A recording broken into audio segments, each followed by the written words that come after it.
Hey guys, Kim here, and you are tuned into Kim E, the Diabetes MP. Today, we are going to conclude our Black History Month series where we're talking about diabetes in the Black community.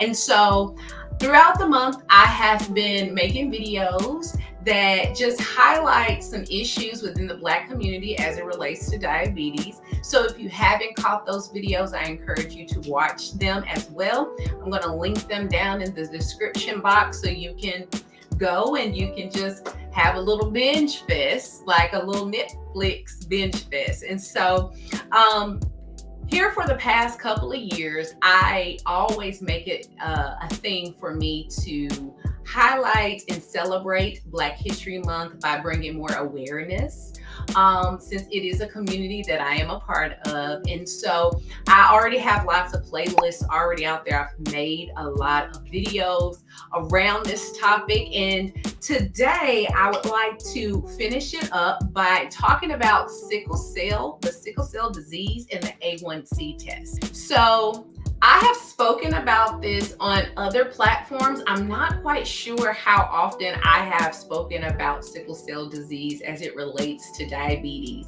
on this platform. I'm pretty sure that I have, but hey, it's something that is not widely talked about. And I feel like if you're not in the industry, if you're not working like specifically with diabetes on a day-to-day basis, that a lot of people I find don't know this. And so I definitely want to talk about it.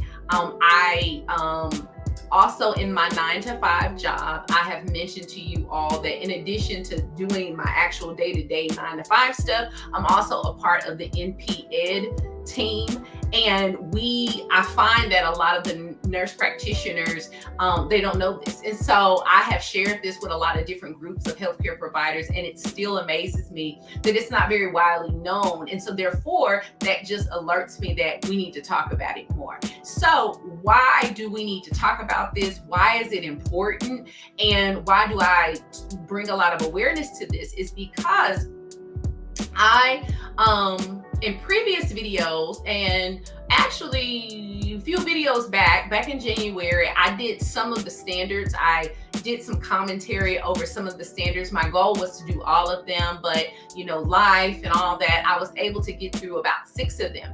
And one of the standards, which it's been customary, it's been a custom thing, a typical thing that has been in the standards for many years, is that it talks about hemoglobinopathies. And when the A1c is not reliable, and when you should do another mode of testing. As we all know, the A1c is the golden standard for therapy and diagnosing diabetes. Out of all the tests, though you can use all of the different tests out there, the A1c is the one that is used and that we diagnose off of. We all know that, okay? But there are situations that happen that makes that test unreliable. And we call these hemoglobinopathies. Why? Because the full test is called the hemoglobin A1c test. So anything that affects the molecule, the hemoglobin molecule, will affect, using common sense, will affect the reading of it. And one of those is sickle cell anemia. And so let me first read off some stats for you guys to just talk about sickle cell disease and its prevalence in the Black community, and why this is something that we do need to be mindful of when we are testing patients and we're screening patients, because it's very important and it will really help us to be able to better efficiently monitor our patients. So as we know, and if you've practiced, you learned this in school, that sickle cell anemia, sickle cell trait, sickle cell disease, it has increased risk in the Black community. Okay, it's something that you see in the Black community, and about 1 in 12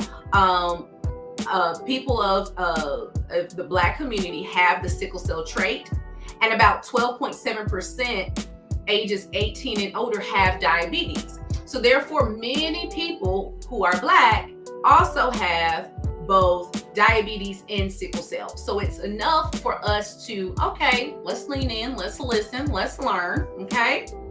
So, like I said, anything that alters that hemoglobin molecule is going to affect your reading. And so it's not just sickle cell, the sickle cell disease, it's also if pregnancy. Because there's such a high turnover, red blood cell turnover, that affects the A1c. That's not what you use to screen a woman who is pregnant. The A1c is not effective, it's not reliable, so you do other means. Also, those who are on dialysis, people who have had large blood loss, those who have not just large blood loss, but huge blood transfusions. Because there is high blood turnover, or there is an altering of that red blood cell, that affects that reading. And so it's all lumped in there together. But with the Black community, out of all of those things, now all of these things, there could be more than one that you may find in a Black patient. But when we're thinking about sickle cell, this is one of the things that you do need to be mindful of. So depending upon the lab that you use, the A1c can be falsely high or it can be falsely low.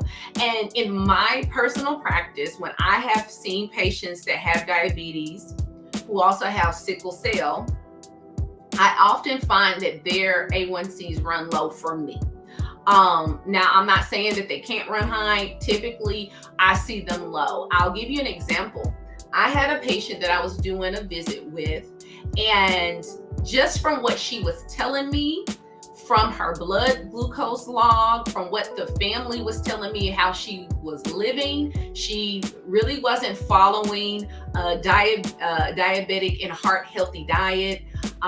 She wasn't taking her medicines regularly. She was also on not only oral medications, but she was also on insulin. And so as I'm looking at her glucose log, her blood glucose log, I also had been flagged to take an A1c PLC test. And I remember when I was waiting on the result, thinking to myself, I'm expecting this to be high. Now I'm in a rush and I'm not thinking and putting two and two together that she also has sickle cell anemia. But I remember when I got the result back, it being like very low, like abnormally low, like suspiciously low. Like it was like 5.2. And I was like, something's not right here. Something in the milk doesn't smell right, And so I remember thinking about that and thinking that like that probably in that whatever system we had set up with that employer, because I was working with a different employer, in that moment, they really should not have flagged her to get an A1c, because not only would a lab A1c would have been low, but definitely a POC would have been low, because if you've ever gotten POC tests, they're not the most accurate, okay? They have more error than going into an actual lab. And so if that was low, if a lab would have been low, I knew that a PLC was going to be low. And again, in my hurriedness, I didn't put two and two together. I didn't think about it, and actually was thinking, oh, well, maybe she's, I didn't put all of it together. And so I always use that example because that's a living example of like how we can be in a hurry and we don't piece it all together. So why is this an important piece of information? As a healthcare provider, you have a patient that's Black, has sickle cell disease, also has diabetes. Not knowing this and relying on that A1C, you could under or over-treat your patient. And that could be an issue, okay? It's a big issue, right? And so you need to keep this in mind so you know how to, properly get the right screening and monitoring to know what their treatment is. So what should you do then? Okay, so A1C test is not reliable. And what should we do then, Kim? Well, if you find, this is where it's really important to really push and challenge and advocate for your patients to take their blood sugars at home. Because one of the first things that I tend to do is if I get this A1C test back, and honestly, if you know the person has sickle cell disease, the A1c test should not be the test of choice. But let's say you're rushing, right? And you get this A1c test back and you see that it's low, but you've also been looking at the blood glucose log. You need to compare those numbers. And I've done a video where I talk about how you can figure out or get a ballpark range of what the A1c should be based on the blood glucose log. I will link that in the description box. But that's your first step, is to compare those. And they should be relative. They should be kind of lining up, okay? So definitely check out that video so you'll know what you're looking at. But also use a different test. Do not grab for the A1c test. Don't write for it, don't order it, because it's unreliable, okay? It's not going to tell you what you need to know. Now, there's a couple of different tests that are out there based on the standards of care. Your other options, you can get an OGTT, or an oral glucose tolerance test. That's the test that we use to screen for gestational diabetes. I think a lot of times we don't think that that's a test that we can utilize, because I think sometimes as providers we think that that's just relegated to women who are pregnant, but you can administer that in your office. The thing about the OGTT is that it is not the most convenient test. People have to, depending on which step you do, you may have to fast, and then people have to wait around for some hours to get the readings. But it's a test that you can do, and quite honestly, people, if that's what you need to do, you definitely have, that's an option. So another test that you can utilize, which is not something that I hear a lot of people talking about, but is the fructosamine test, which is, think A1c, but a shorter time period. So it similarly measures about what the A1c does, but just in a shorter time period. So we know that the A1c is an indirect measure of your blood glucose over 2 to 3 months. The fructosamine is 2 to 3 weeks. So it won't tell you on a long term what the blood glucose is, but it will give you at least, 2 to 3 weeks of what the blood managed glucose is. And so it is something, it's good to have that in your tool belt. And I want to say I might have made some videos on that as well. Y'all, I've made so many videos that I can't even really keep up with all that I have spoken about. And I have new people that are coming into the community all the time, so I can't keep up with it. But I am going to try to find any resources that I have for you guys when it comes to that test, and I'll link it down in the description box. So one last thing before I sign off here, I really take sickle cell anemia, sickle cell trait, sickle cell disease seriously, because here's a little personal thing when it comes to me. My husband, as well as my 2 daughters, both have the sickle cell trait. And my husband in particular, sometimes it manifests as if he has the full-blown disease. I know people that I went to school with that have the trait, and they've never had any symptoms, anything to happen. Before my husband, when he, in his younger years, he skied and had went to Breckenridge and had a full-on crisis, and he only has the trait. And so this is something that is very prevalent. I myself know I know quite a bit of people who have the trait. I have 3 that live in my household. And so this is something that I do talk about. I think it's something that is not always thought about. And so I just wanted to bring some awareness to it.